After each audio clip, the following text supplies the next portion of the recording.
The great hall of the Zephyrian Council had never seen such fear. Ambassador Kethva stood at the center of the massive chamber, his blue skin pale with worry. Around him, representatives from 12 different alien species sat in their floating chairs, all of them looking scared. "The Void Reapers have broken through our outer shields," Kethva announced. His voice shook as he spoke. "3 of our colony worlds are already gone, completely destroyed." A wave of panic spread through the chamber. The Caltech representative made a high whistling sound of distress. The rock-like Goron delegates shifted nervously in their seats. Everyone knew what this meant. For 300 years, the Zephyrian Federation had kept peace in this part of the galaxy. They did not fight wars. They talked, they traded, they built better shields. Their ships were fast and their defenses were strong, but they were not made for fighting. The Void Reapers were different.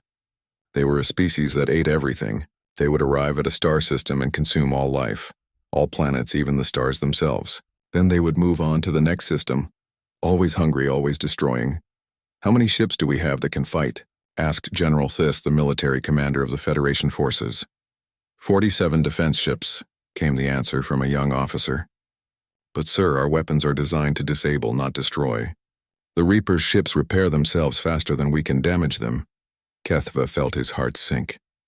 The Federation had always believed that violence was wrong. Their ships could create energy barriers and disable enemy weapons, but they could not blow holes in enemy ships. It was against everything they believed in. "We need help," Kethva said quietly. "Send out a distress call to every species in known space.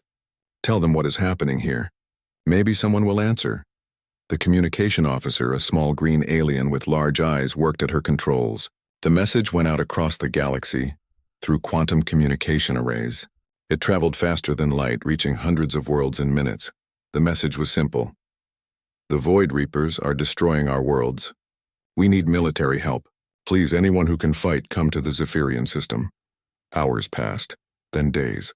Most species that received the message either did not respond or sent back polite refusals. The Altarians said they were too far away.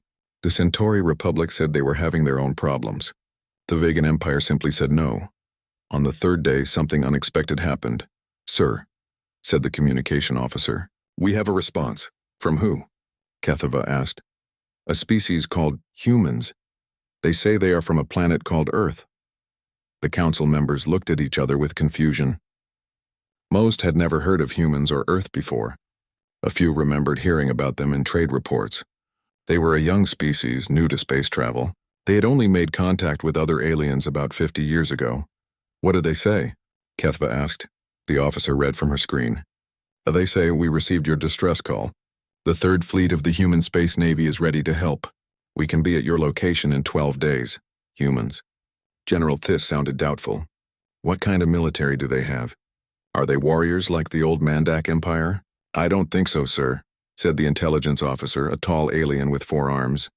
"According to our files, humans come from what they call a death world. Their planet has extreme weather, dangerous animals, and they had many wars among themselves. But they are mainly known for exploration and trade. They have never fought in a major galactic conflict." Kethva considered this. The humans were offering help when no one else would. But could they really fight the Reapers? Could any species that was not born for war stand against such monsters? "How big is their 3rd fleet?" he asked. "The message doesn't say, sir. Should I ask for more details?" Before Kethva could answer, alarms began blaring throughout the chamber. The main screen lit up with a tactical display of the Zephyrian system. Red dots were appearing near the 5th planet. "The Reapers are back," General Thys said grimly. 2 harvester ships and at least 30 fighters. "They're heading for Zephyr Prime." Zephyr Prime was the capital world, home to 12 billion Zephyrians and the headquarters of the Federation government. "If it fell, the Federation would collapse. How long do we have?" Kethva asked.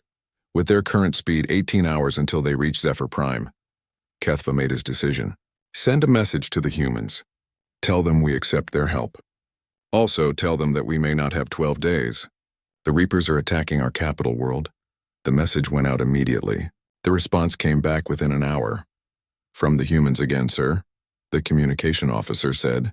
"Admiral Sarah Chen of the 3rd Fleet says, we understand the urgency. We are increasing speed. We will arrive in the Zephyrian system in 4 days. Hold your position. Help is coming. 4 days? General Thiss shook his head. We need to evacuate the planet. Get the government ships ready and prepare the emergency protocols. But Kethva was reading something else on his personal screen. Information about humans that the intelligence service had just found. What he read made his blood run cold. General, he said slowly, look at this report about the human homeworld. Thice took the tablet and read. His expression changed as he went through the data. Earth was indeed a death world. It had deadly storms, poisonous creatures, extreme temperatures, and natural disasters. But that was not the worst part.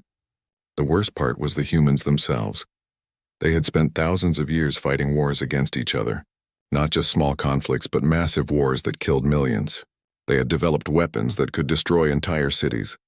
They had created poisons that could kill all life on a planet. They had built machines designed only for killing, yet somehow they had also learned to work together. In just a few decades, they had gone from fighting each other to exploring space as one people. They had turned their warrior skills toward protecting instead of destroying. Maybe, they said quietly, we chose the right species to call for help. Or, Kethva replied, looking at the data about human weapons, we just invited something even more dangerous than the Reapers into our space. Outside the council chamber, the evacuation of Zephyr Prime had begun. Millions of civilians boarded transport ships fleeing to the outer colonies. The Federation's defense fleet took positions around the planet, their energy shields at maximum power. But everyone knew the truth. Their shields would not hold for long against the Reapers. Their weapons could not stop the hungry monsters that ate worlds. All they could do was wait and hope that the humans who were coming to help would be enough. In the darkness of space, the Void Reaper ships moved closer to Zephyr Prime, their hulls black as night and covered with the symbols of 1,000 dead civilizations. They had destroyed so many worlds that they had stopped counting. Another planet full of weak, peaceful aliens would be easy prey. They had no idea that somewhere in the void, racing toward them at impossible speed, came ships crewed by the children of Earth. Ships built by a species that had learned the art of war before they learned to dream of peace. Ships that carried the fury of a world that had forged its children in fire and blood. The call for help had been answered. Now the galaxy would learn what happened when humanity went to war. Admiral Sarah Chen stood on the bridge of the Indomitable, studying the tactical data that had just arrived from Zephyrian space. The massive warship hummed around her, its engines pushing the vessel through hyperspace at speeds that would terrify most alien species. Chen was 45 years old. With short black hair and scars on her hands from her early days as a Marine, she had fought in the asteroid wars and the Titan Rebellion. She knew what real combat looked like. Commander Rodriguez, she called to her second officer, what do you make of these Void Reaper attack patterns? Rodriguez, a tall man with tired eyes, pulled up the data on his screen. He had been studying alien warfare for 20 years. What he saw made him frown. Admiral, these tactics are familiar. Look at how they hit the outer colonies first, then move toward the core worlds. They're not just trying to win, they're trying to break the enemy's will to fight. Chen nodded. Terror tactics. Hit the soft targets first, make the defenders watch their people die, force them to spread their forces thin, trying to protect everyone. It's exactly like the Mongol invasions of Earth, Rodriguez continued, or the Roman conquest strategies. Total war designed to make the enemy surrender without fighting. Chen smiled, but it was not a pleasant smile. The difference is that humans invented those tactics. We wrote the book on psychological warfare. These Reapers are using our own playbook against people who never learned how to fight back. She turned to the communications officer. Lieutenant Park, send a message to all ships in the Third Fleet. We're going to Condition Alpha, implement Deathworld protocols immediately. Across the fleet, alarm lights began flashing. On 73 ships, human crews received orders that no alien species had ever heard before. Orders that came from humanity's darkest knowledge of how to wage war. Deathworld protocols were created after humans first met other alien species and realized something important. Almost every other intelligent race in the galaxy had evolved on peaceful worlds. They became smart by working together, sharing resources, avoiding conflict. Humans were different. Earth was a world that tried to kill everything on it. Humans became intelligent by learning to fight back against a planet full of monsters, disasters, and death. Then they turned that knowledge against each other for thousands of years. The result was a species that understood violence in ways that peaceful aliens could never imagine. Lieutenant Commander Hassan, the chief tactical officer, began updating the fleet's combat systems. He loaded new targeting programs, weapons configurations that the Federation would consider war crimes, and battle formations that had been tested in humanity's bloodiest wars. "Sir," Hassan called to Admiral Chen, "all ships report ready for Deathworld protocols. Weapons are loaded with kinetic penetrators, fusion warheads, and plasma charges. Marines are equipped with boarding gear." "Good," Chen replied. "And our Zephyrian observers?" "They're adjusting, sir." On the observation deck of the Indomitable, 3 Zephyrian military officers watched the human crew prepare for battle. They had volunteered to travel with the human fleet to provide intelligence about Reaper tactics. Now they were beginning to understand that they had made a terrible mistake. Captain Veltar, a young Zephyrian officer, watched human Marines training in the ship's combat bay. The humans were practicing something they called close-quarters battle. They moved through mock corridors, shooting targets with weapons that would kill most aliens instantly. But that was not what shocked Veltar. What shocked him was how much the humans seemed to enjoy it. "They're smiling," he whispered to his companion, Commander Zethka. "I noticed that too," Zethka replied. "They act like this is fun for them." The third observer, Colonel Nimdus, was watching the human weapons systems being prepared. He had never seen anything like them. Most Federation weapons were designed to disable enemy ships by overloading their systems or creating energy barriers. Human weapons were designed to destroy completely. The kinetic rounds could punch through 3 meters of armor plating. The fusion warheads could crack a moon in half. The plasma charges could melt solid metal in seconds. "Colonel," Veltar said quietly, "maybe we made a mistake asking for their help." Before Nimdus could answer, alarms began sounding throughout the ship. A human voice came over the speakers. "All crew to battle stations. We are dropping out of hyperspace in 30 minutes.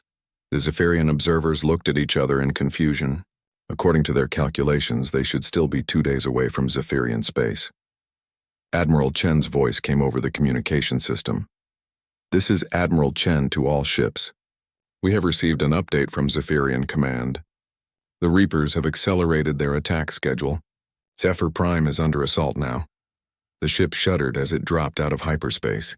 Through the observation windows, the Zephyrians could see the other ships of the Third Fleet appearing around them.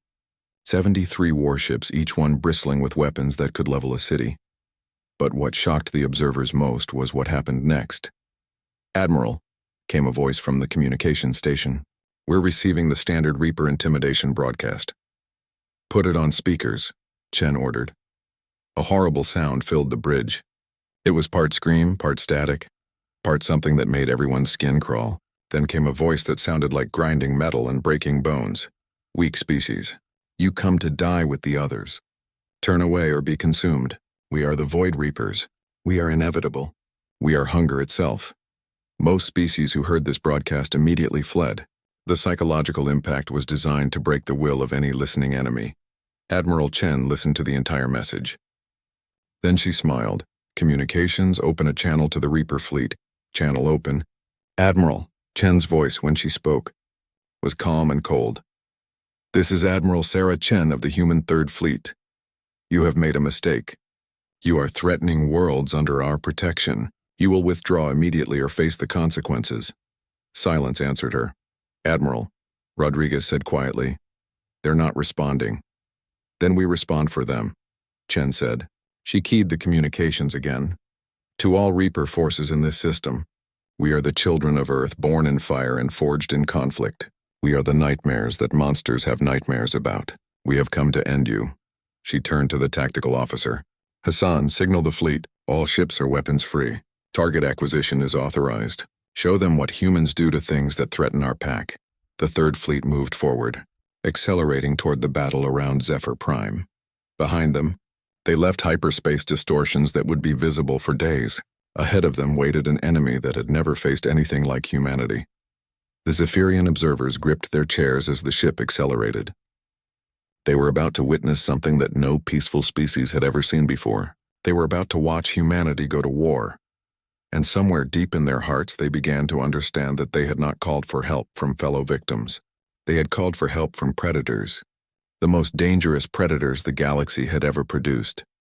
The humans were coming, and the darkness was about to learn what fear meant. The battle for Zephyr Prime had been raging for 6 hours when the human fleet arrived. Admiral Chen watched the tactical display with growing anger. 12 Federation defense ships lay broken in space, their hulls torn open by Reaper weapons. The planet's orbital stations were burning. But what made Chen's blood boil was what the Reapers were doing to the civilian evacuation ships. They're hunting the transports, Commander Rodriguez said grimly, not destroying them quickly. They're playing with them. Chen could see it on the screen. Reaper fighters were chasing the slow civilian ships, taking small bites out of their hulls. The transports were full of families, children, elderly Zephyrians trying to escape. The Reapers were making them suffer on purpose. How many Reaper ships? Chen asked. 47 fighters, 12 cruisers, and 2 harvester ships, Lieutenant Commander Hassan replied. The harvesters are the size of small moons, Admiral. I've never seen anything that big. I have, Chen said quietly. She had fought against the Titan separatists who used converted asteroids as weapons. Hassan, load the special packages. It's time to introduce the Reapers to human warfare. On the observation deck, the 3 Zephyrian officers watched in amazement as the human fleet spread out into what they called a wolf pack formation. The ships didn't stay in neat lines like Federation forces. Instead, they moved in groups of 3 and 4, covering each other while staying mobile. Why aren't they staying together? Captain Veltar asked. Colonel Nimdus had been studying human military history during the journey. Because they're not fighting like us, he said. They're fighting like predators. Look how they're moving. They're surrounding the Reapers. The Reaper fleet noticed the human ships approaching. Immediately, they sent their standard intimidation signal. The horrible screaming sound echoed across all frequencies, followed by images of destroyed worlds and dead civilizations. Most species fled when they saw those images. The Reapers expected the humans to turn around and run. Instead, Admiral Chen's voice came across all channels, broadcasting in the clear so everyone could hear. Reaper forces. You have 30 seconds to withdraw from this system. This is your only warning. The response was immediate. The Reaper commander sent back images of human cities in flames, human ships being torn apart, human bodies floating in space. It was a clear threat. This is what we will do to your people. Chen's response was swift and terrible. All ships, she broadcast to the human fleet. Weapons free. Commit to the attack. Show them what Earth's children do to monsters. The first salvo from the 3rd Fleet lit up space like a new sun. 73 human warships fired simultaneously. Their weapons designed not just to destroy, but to send a message. The kinetic rounds struck first. Solid metal slugs traveling at a significant fraction of light speed punched through Reaper armor, like it was paper. Then came the fusion warheads, creating miniature stars that melted entire sections of enemy ships. Finally, the plasma charges turned whatever was left into glowing gas. In 30 seconds, 18 Reaper fighters simply ceased to exist. The Zephyrian observers stared in shock. They had never seen destruction on such a scale. Federation weapons disabled enemy ships. Human weapons erased them from existence. By the ancestors, whispered Commander Zethka. What kind of species builds weapons like that? The kind that had to survive on a death world, Colonel Nimdus answered. The kind that spent thousands of years fighting wars against each other. But the Reapers were not helpless. They responded to the human attack with fury. Their bioships moved with impossible speed, firing energy beams that could cut through solid rock. They launched clouds of smaller organisms that swarmed toward the human fleet like angry insects. This was where the Reapers expected their enemies to break and run. Their swarm tactics had defeated every military force they had ever faced. They had never faced humans before. The human ships moved like dancers, like hunters who had practiced together for years. They used something the Reapers had never encountered, tactics that accepted losses to achieve victory. When Reaper swarms surrounded the destroyer Vigilant, the ship's captain did something that shocked everyone watching. Instead of trying to escape, he rammed his ship directly into the largest Reaper cruiser, detonating his fusion reactor at the moment of impact. The explosion destroyed both ships, but it also cleared a path for the human battleships to attack the harvester vessels. They sacrificed their own ship, Veltar said in disbelief. They're pack hunters, Nimdus replied, finally understanding. That captain didn't see it as dying. He saw it as protecting the rest of his pack, The battle raged for 2 hours. The Reapers threw everything they had at the human fleet, but nothing worked the way it was supposed to. Human ships fought with a coordination that seemed impossible, as if all the captains could read each other's minds. When Reaper boarding pods tried to attach to human ships, the real horror began. The Reapers were experts at ship-to-ship combat. Their warriors were strong, fast, and equipped with bioweapons that could dissolve most armor. They had boarded thousands of ships from dozens of different species. They always won. The first boarding pod attached to the human cruiser Determination. 20 Reaper warriors, each the size of a large human and covered in natural armor, burst through the hull expecting to find terrified crew members hiding behind their consoles. Instead, they found human Marines waiting for them. The fight lasted exactly 47 seconds. When it was over, 20 Reaper warriors lay dead on the deck. The human Marines had not lost a single soldier. How? Asked the Reaper commander over the communication channel.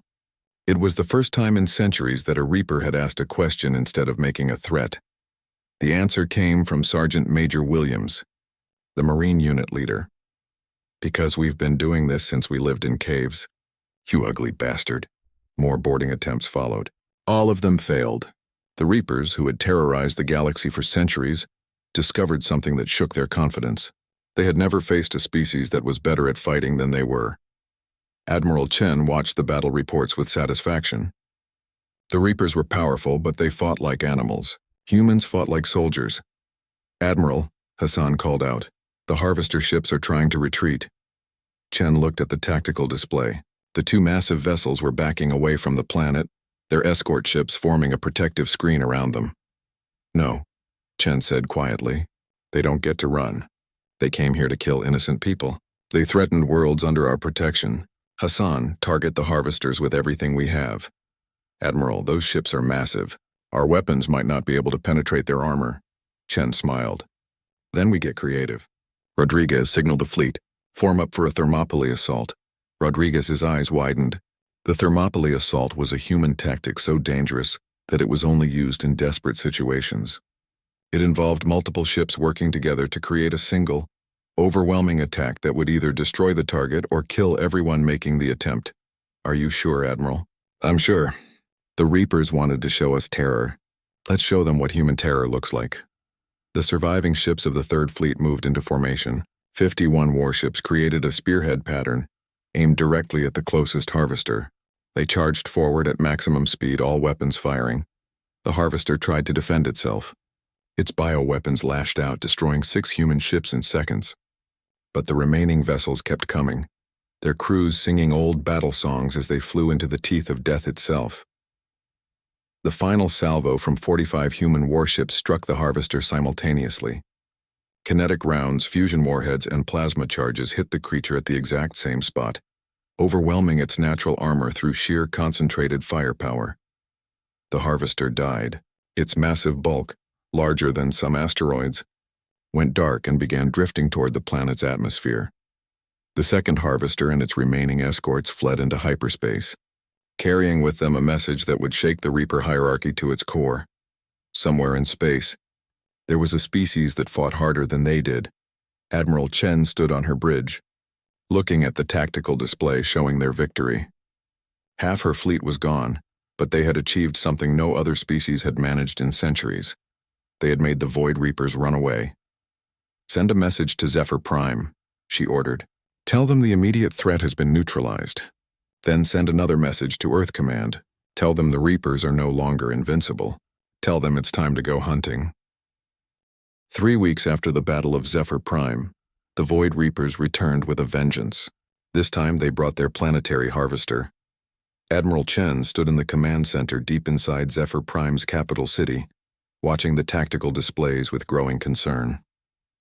The new Reaper force was 3 times larger than the first one, and at its center was something that made her blood run cold. The harvester was not a ship. It was a living creature the size of Earth's moon, covered in organic armor and tentacles that could reach across continents. It had consumed hundreds of worlds, growing larger with each planet it devoured. How long until it reaches the planet? Chen asked. 6 hours at current speed, replied Commander Rodriguez. Admiral, our remaining ships can't stop something that size. We lost too many ships in the first battle. Chen nodded grimly. After the victory at Zephyr Prime, she had 27 ships left from her original 73. Against a normal enemy, that would still be a formidable force. But this thing was beyond normal. Any word from Earth Command? The 5th Fleet is still 12 days away, Rodriguez said. The 2nd Fleet is dealing with the Martian separatists. We're on our own. Chen studied the monster on the screen. It was surrounded by escort ships, protected by energy shields, and covered in weapon systems that could level cities. Any sane military commander would evacuate the planet and call for reinforcements. But Chen was not just any military commander. She was human. Rodriguez, send a message to all ship captains. Tell them to meet me in Conference Room Alpha in 1 hour. Also contact Colonel Nimdus and his Zephyrian observers. I want them there too. An hour later, the remaining human captains sat around a conference table that had been built for Zephyrian diplomats. The chairs were too small and the ceiling was too low, but nobody complained. They had more important things to worry about. Captain Martinez of the destroyer Relentless spoke first. Admiral, with respect, we need to evacuate. That thing out there has eaten entire star systems.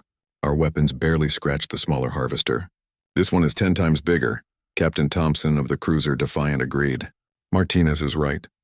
We should fall back, wait for reinforcements, and come back with a proper fleet. Chen listened to the discussion for several minutes. Her captains were good officers, experienced fighters, and they were absolutely correct. The smart thing to do was retreat. But in the corner of the room, she could see the 3 Zephyrian observers listening to every word. They looked terrified. Behind them, through the windows, she could see the lights of the city. 12 billion Zephyrians who were counting on the humans to protect them. Colonel Nimdus, Chen said suddenly. How many Zephyrian civilians can you evacuate in 6 hours? The elderly Zephyrian officer looked up from his tablet. Maybe 2 million, Admiral. The transport ships are still damaged from the last attack. Most of our people have nowhere to go. Chen stood up and walked to the window. Outside, she could see Zephyrian families in the streets, looking up at the sky with fear. Children holding their parents' hands. Old people who had lived their entire lives in peace now facing extinction. Captain Martinez, she said without turning around, how many people lived on your home colony before the asteroid strike? Martinez was quiet for a moment. 400,000, Admiral. And how many survived? None, Admiral. The pirates killed everyone. Chen turned back to face the room. Captain Thompson, what happened to your family during the Titan Rebellion? Thompson's face went hard. They were on the orbital station when the separatists attacked. The station had no weapons, no shields. It was just a research facility with families. The separatists didn't care. Chen looked around the room at her officers. Every one of us has a story like that. Every human family has lost someone to violence. We know what it's like to watch monsters destroy everything we care about. She pointed toward the window. Those people out there have never experienced real war. They've lived their entire existence in peace. And now something from their worst nightmares is coming to eat their world. Captain Johnson of the heavy cruiser Indomitable leaned forward. Admiral, what are you suggesting? Chen smiled, and it was not a pleasant expression. I'm suggesting we stop thinking like a conventional military force and start thinking like humans. Rodriguez, what do we know about that harvester's biology? Rodriguez pulled up his analysis on the main screen. It's a living creature, Admiral. It has organs, blood vessels, what might be a nervous system. But it's protected by armor that's harder than any known material. But it is alive, Chen said, which means it can be killed. Hassan, what's the status of our special weapons? Lieutenant Commander Hassan checked his tablet. We have 12 nuclear warheads remaining, Admiral. Fusion yield approximately 50 megatons each. The Zephyrian observers looked shocked. They had never heard of nuclear weapons before meeting humans. The idea of deliberately creating such destruction horrified them. That won't be enough to penetrate the creature's armor, Captain Martinez pointed out. No, Chen agreed. But we're not going to attack the armor. We're going to attack what's inside it. Hassan, can our Marines get inside that thing? Hassan's eyes widened as he understood what she was suggesting. Admiral, you're talking about boarding a living creature the size of a moon. Even if we could get inside, how would we find its vital organs? Chen turned to Colonel Nimdus. Colonel, your people are experts in biology, correct? Yes, Admiral. The Zephyrian Medical Institute is the finest in the galaxy. Do you have any information about Reaper biology? Nimdus consulted his tablet. Some. We've studied the remains of the ships you destroyed. The creatures seem to have a central nervous system, similar to the sea creatures of our homeworld. If that harvester follows the same pattern, it would have a brain structure somewhere near its core. Chen nodded. Then that's our target. Gentlemen, we're going to do something that no species in the galaxy has ever attempted. We're going to perform surgery on a living planet. The plan Chen outlined was insane by any normal military standard. It involved using their remaining ships as a distraction, while teams of Marines infiltrated the harvester through its feeding appendages. Once inside, they would fight their way to the creature's brain and detonate nuclear charges directly against its nervous system. Admiral, Captain Thompson said slowly, even if this works, most of the Marine teams won't make it back out. I know, Chen replied. That's why I'm only asking for volunteers. Every Marine in the fleet volunteered. The attack began at dawn. The human ships spread out around the harvester, firing everything they had at its escort vessels. It was a desperate gambit, designed to draw attention away from the real assault. While the Reaper ships focused on the human fleet, 12 assault shuttles approached the harvester from below. Each shuttle carried a team of Marines equipped with the most advanced weapons humanity had ever developed. Sergeant Major Williams led the first team through a feeding tube that was larger than most starships. The walls around them pulsed with alien life, and the air smelled of decay and death. This is Alpha Team, he reported over his comm system. We're inside the creature, beginning navigation toward the central nervous cluster. Behind him, his Marines moved with the confidence of soldiers who had trained their entire lives for impossible missions. They carried assault rifles, plasma cutters, and enough explosives to level a city. The journey through the harvester's body took 3 hours. The Marines fought past immune system responses that tried to digest them, navigated through organs the size of skyscrapers, and climbed through blood vessels that pulsed with alien circulation. Finally, they reached the brain. It was beautiful and terrible at the same time, a massive structure of living crystal and organic tissue, pulsing with electrical patterns that controlled a creature capable of eating stars. This is Alpha Team, Williams reported. We've reached the target. Beginning placement of charges. The nuclear devices were small, but they didn't need to be large. Placed directly against the creature's brain tissue, they would cause massive neural trauma. The harvester might survive the explosions, but it would be blind, paralyzed, and helpless. Charges set, Williams reported. All teams prepare for extraction. But as the Marines began to withdraw, something went wrong. The harvester's immune system finally recognized them as a threat. Antibody creatures the size of tanks began pouring into the brain chamber. Alpha Team is cut off, Williams reported calmly. We can't reach the extraction point. Admiral, you need to detonate now. Admiral Chen stood on her bridge, listening to the voice of a man who was about to die to save a world that wasn't even his own species' home. Sergeant Major, she said quietly. There has to be another way. Williams' laughter came across the comm system. Admiral, respectfully, this is the way. This is what humans do. We protect the pack. All of it. Chen closed her eyes. Understood, Sergeant Major. It has been an honor serving with you. The honor was mine, Admiral. Tell my family I died well. The nuclear detonation inside the harvester's brain was visible from orbit. The massive creature convulsed, its tentacles thrashing in space as its nervous system collapsed. Then it went still, drifting helplessly as its escort ships fled in panic. The Void Reapers who had terrorized the galaxy for millennia. 6 months after the Battle of the Harvester, Admiral Sarah Chen stood in the Grand Assembly of the Galactic Council. Around her, representatives from over 200 species filled the massive chamber. All of them had come to see the humans who had done the impossible. The Zephyrian ambassador, Kethva, stood at the central podium. His voice carried across the chamber as he spoke. Admiral Chen, on behalf of the Zephyrian Federation and our allied worlds, we formally offer humanity a permanent seat on the Galactic Council, with full voting rights and military authority. It was an honor that species normally had to wait centuries to receive.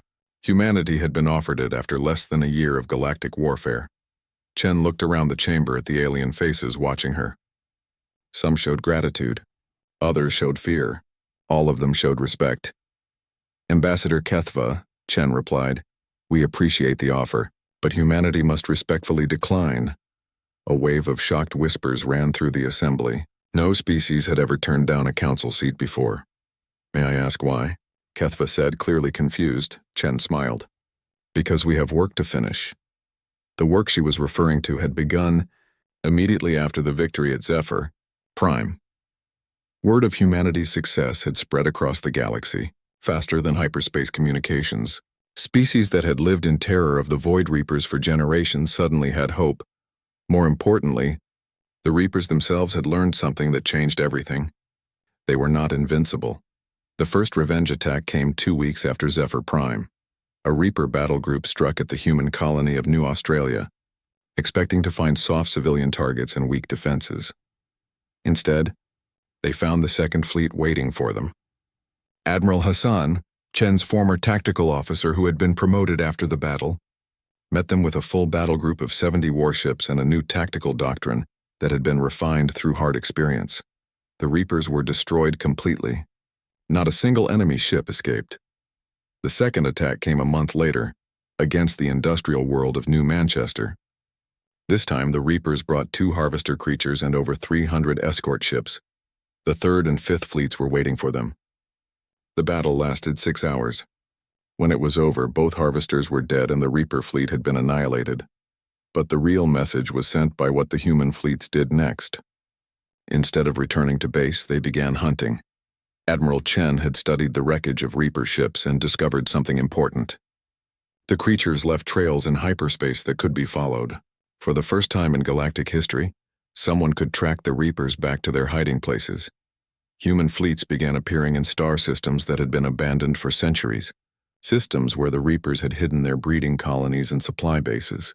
The hunters became the hunted. "Admiral," said the representative from the Centauri Republic, "if you will not join the Council, what are your people's intentions?" Chen activated a holographic display that showed the current position of human fleets throughout the galaxy. Red dots marked Reaper sightings. Blue dots marked human task forces. "Our intentions," Chen said, "are simple. The Reapers have terrorized this galaxy for over 1,000 years. They've destroyed entire civilizations, consumed countless worlds, and killed trillions of innocent beings. That ends now." She pointed to the display. "The 7th Fleet is currently pursuing a Reaper breeding colony in the Outer Rim. The 9th Fleet is hunting a harvester group in the Vale sector. The 12th Fleet is tracking Reaper supply lines through the Dark Nebula." The alien representative stared at the display in amazement. Humanity had deployed over 20 separate fleets across the galaxy, each one hunting Reaper forces with the patience and skill of born predators. "But Admiral," said the Altarian delegate, "surely this level of military activity is unsustainable for your species. You must need time to rebuild, to replace your losses." Chen's smile was sharp. "Delegate, you're thinking like a peaceful species. We're not. Earth is not producing luxury goods right now. Earth is producing warships. Our shipyards are running at maximum capacity. Our training facilities are graduating new crews every week. Our research divisions are developing new weapons specifically designed to kill Reapers." She paused, letting that sink in. Humanity has decided that the Reapers are an existential threat to all intelligent life in the galaxy. We deal with existential threats permanently. The Goron representative, a being made of living rock, spoke in a voice like grinding stones. "What about the other threats in the galaxy? Pirates, slavers, the criminal cartels? What about them?" Chen replied, "Any species that threatens innocent civilians will find human fleets very interested in their activities. We've already destroyed 3 major pirate fleets and liberated 2 slave colonies. We're just getting started." In the months since Zephyr Prime, human military doctrine had evolved beyond simply fighting the Reapers. Humanity had appointed itself the galaxy's protector, and they took the job seriously. When slavers attacked a peaceful colony in the Rim territories, a human battle group arrived within days. The slavers were given one chance to surrender. When they refused, they were eliminated completely. When pirates began raiding trade routes near human space, entire pirate fleets simply vanished. Search and rescue teams would find the pirates' victims alive and well, but the pirates themselves were never seen again. The galaxy's criminal element began to understand that there was a new power in space, and it had no tolerance for predators that harmed innocent people. Colonel Nimdus, now serving as a liaison between the Zephyrian Federation and human forces, approached Admiral Chen after the council meeting. "Admiral," he said quietly, "may I speak frankly?" "Of course, Colonel. Some species are frightened of what humanity is becoming. You have the largest military force in the galaxy, Your technology is advancing faster than anyone can track. Your fleets appear wherever there's trouble, whether you're invited or not. Chen nodded. Are you frightened, Colonel? Nimdus was quiet for a moment. Sometimes. But then I remember what my people were facing 6 months ago. We were hours away from extinction. Your people saved us, and many of your soldiers died doing it. I think about Sergeant Major Williams and his Marines who died inside that harvester to protect people they had never met. And I realized that if humanity wanted to conquer the galaxy, you could have done it already. Instead, you're protecting it. The frightened species don't understand what you are. What are we, Colonel? Nimdus smiled. You're the nightmares that nightmares have nightmares about. But you're our nightmares. You belong to us. When something threatens innocent life anywhere in the galaxy, you hunt it down and destroy it. Chen looked out through the chamber's massive windows at the stars beyond. Somewhere out there, human fleets were pursuing the remnants of the Reaper forces. Other human ships were patrolling trade routes, protecting colonies, and responding to distress calls from species they had never met.